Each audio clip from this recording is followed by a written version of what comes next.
গোলাম আপনাকে সবার চোখ ফাঁকি দিল, আমার চোখও ফাঁকি দিতে পারে না। বাবা, আমি আগেই সন্দেহ করেছিলাম এই গোলামের মধ্যে যে গোপন কোন একটা রহস্য আছে যেটা আমরা কেউ জানি না। আমারও না ইদানিং ওকে সন্দেহ হচ্ছে। বলেন তো মনির কাকা, ওর আসল কাহিনীটা কি? আমিও জানতে চাই। আমি তো কিছু করি নাই, আমি তো জানি না আমি কি করছি, কি বলবো। এই তুই বল কি জেনেছিস?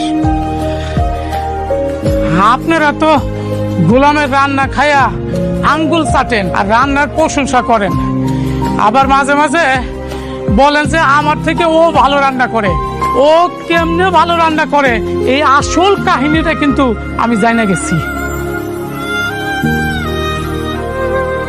কার কাছে রান্না শিখছে জানেন? কুত্তুসের কাছ থেকে রান্না শিখছে। এই বেয়াদব, এক চড়ে তো সব কটা দাঁত ফেলে দেবো। এই কথা বলার জন্য তুমি ডেকে নিয়ে আসে গোলামের আসল সত্য জানিয়ে গেছো।